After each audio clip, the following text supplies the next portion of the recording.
Each day is like a thin layer of paint, and before it dries, the next color is mixed in. The primary colors, which should have been pure in the past, become vaguely tarnished, following an uncertain trail, and before long they precipitate into a nameless color. A faint crack at the edge of the field of vision is an omen, but it is a still collapse that never crumbles.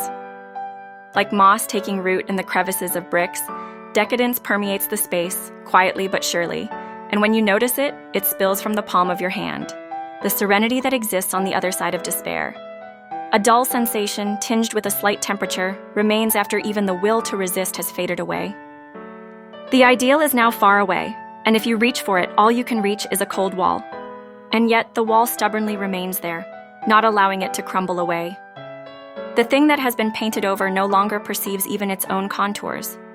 It is a sculpture without will, or a sculpture born of time.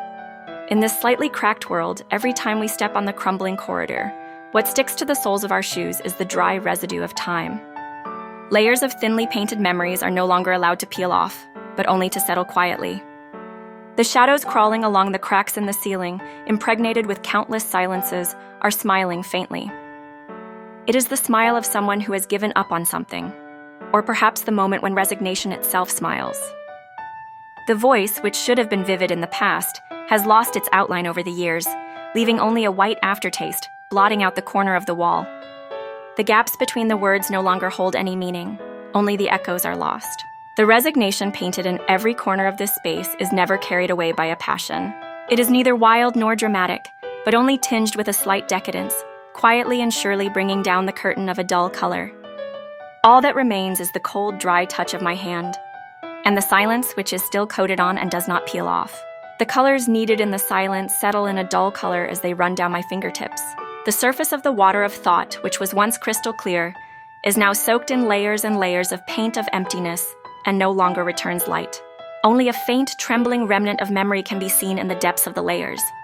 Over a long period of time, it slowly permeates and becomes deeply embedded in the stratum of consciousness, its outlines obscured by countless brushstrokes. Unlike vivid despair, it is dull and viscous, not even allowed to corrode, only to accumulate in time. This world has a coating that never peels away. It breathes silently, containing a faint scent of decadence, and even swallows the residual heat of emotion. Whenever light refracts off it, the surface layer reflects fragments of the past, revealing the slightest trace of life.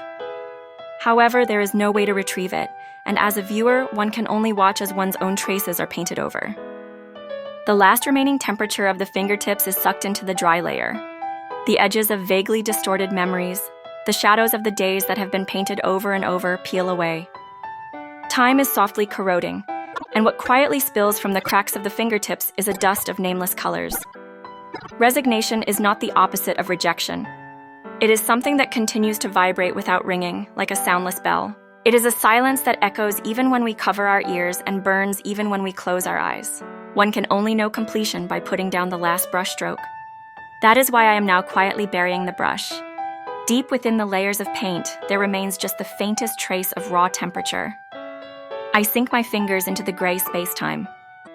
The hand that picks up the slightest remnant of light is already thin and thin, like the shadow of a roadside tree at dusk, losing sight of its own contours, but still trying to retain its shape.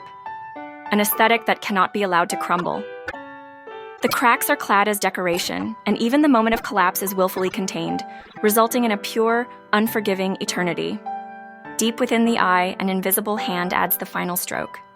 With a dim smile on his face, he paints over the end again for the second time, this time beautifully.